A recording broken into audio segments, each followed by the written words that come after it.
The top stories: Prime Minister Abiy Ahmed reviews progress of Megech irrigation development project in Gondar.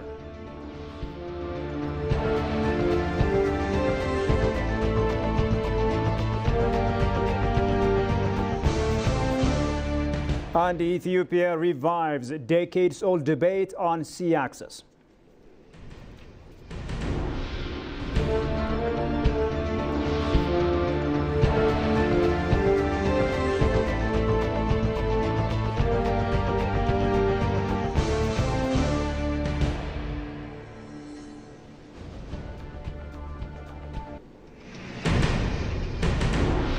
Hello and welcome to EBC World, the voice of Pan-Africanism. With the news, I'm Shifarao Lako, and thank you for watching us. Now, Prime Minister Abiy Ahmed has announced the successful river diversion at the Megech irrigation development project near Gondar city, marking a significant milestone in the project's progress. In a statement following his review of the project, Prime Minister Abiy described the diversion as an important stage in the development of the scheme, which is poised to transform the region's agricultural landscape.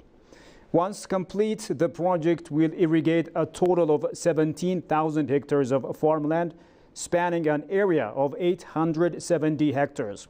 The Prime Minister confirmed that all remaining construction activities are on track and progressing as planned. The completion of the primary Megech dam is eagerly awaited, as its irrigation benefits are expected to dramatically boost agricultural productivity, playing a key role in Ethiopia's push for greater food security.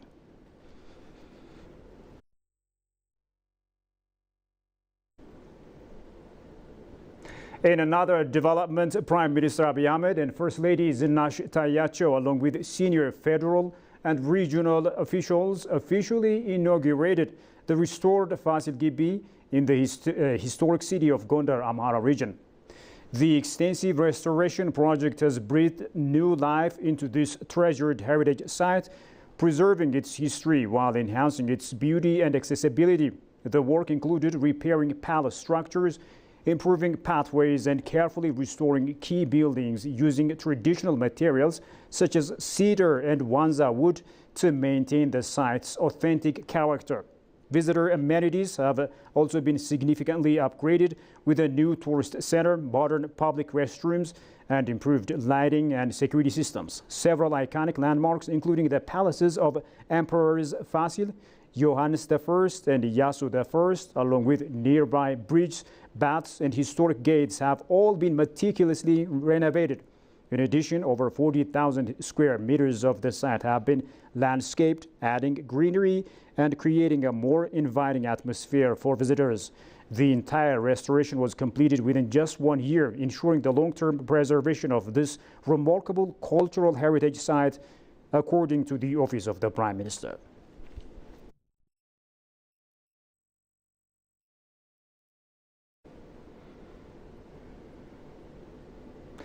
Moving on to other stories, the chairperson of the African Union Commission, Mahmoud Ali Yusuf, has called on world leaders to deliver climate justice for Africa, advocating for equitable access to financing, technology, and opportunities. Speaking at the COP30 Leaders Summit in Belém, Brazil, Yusuf emphasized Africa's role as an agent of transformation in the global transition to a low-carbon future.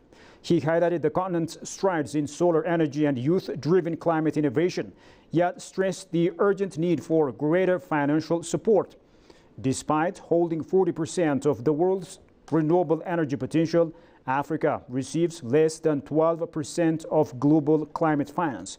Those least responsible for this crisis must not bear its heaviest burden, Yusuf said. He called for decisive, united action and urged world leaders to move beyond pledges, demanding real progress and tangible commitments to ensure Africa's fair share of climate solutions.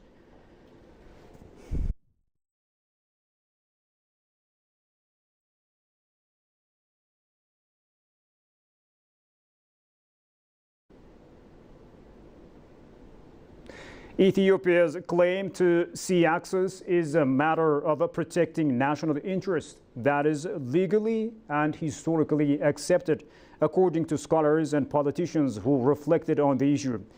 Once an off-limits topic, the issue of access to sea has resurfaced in the Ethiopian body politic thanks to the bold move undertaken by Prime Minister Abiy Ahmed about 2 years ago.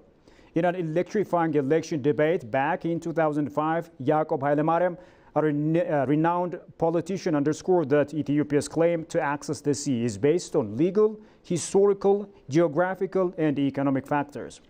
He was speaking at a time when the regime in power considered the issue no less a taboo and went on saying how arguing in favor of a national interest constituted a crime in Ethiopia.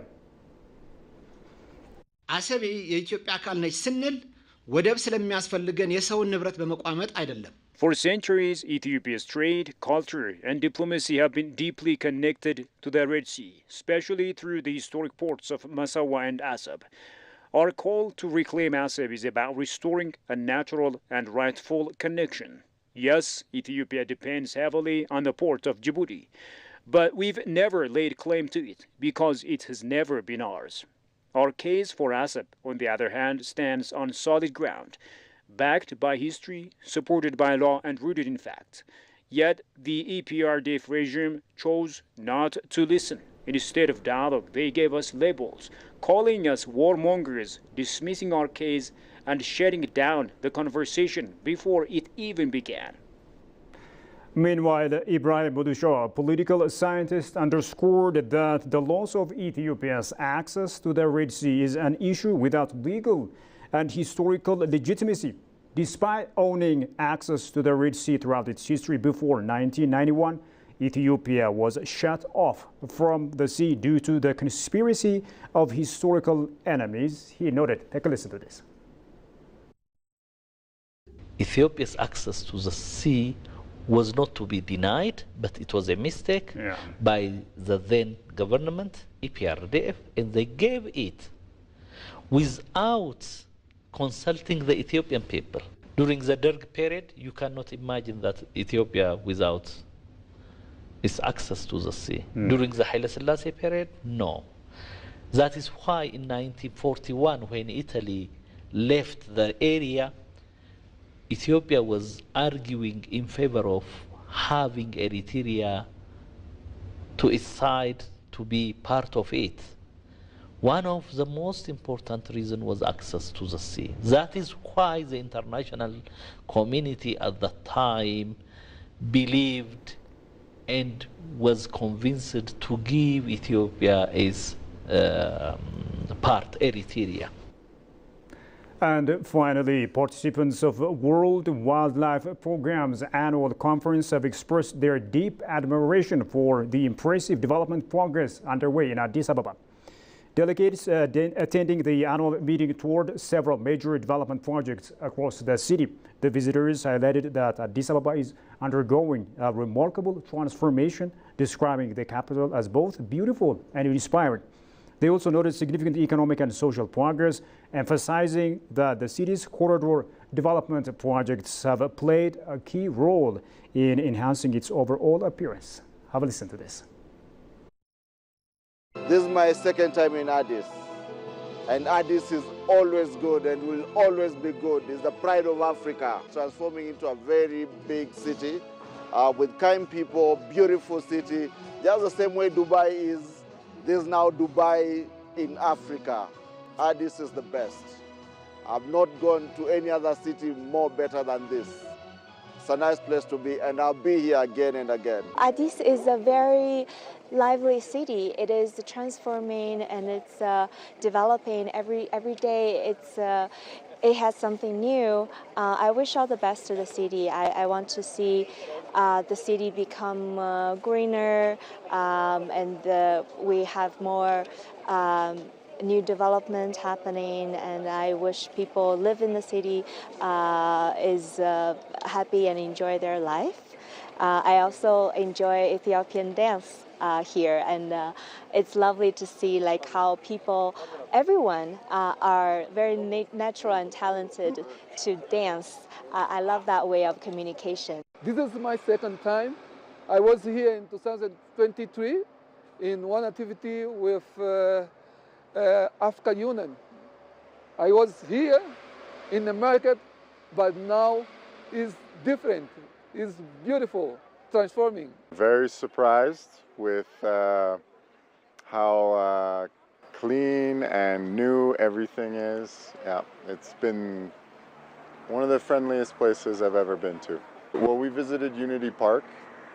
It was great to see the old banquet hall and all of the cultural, historical sites. That was my favorite. I hope to come back very soon. This is not Ethiopia that I was thinking before. This is very amazing. Ethiopia, Addis Ababa has a lot of the tourist attraction. It's very good.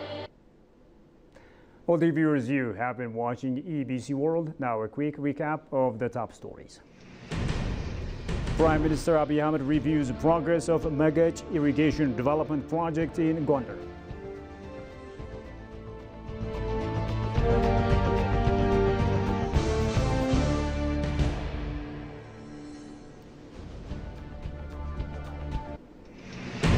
And Ethiopia revives decades-old debates on sea access.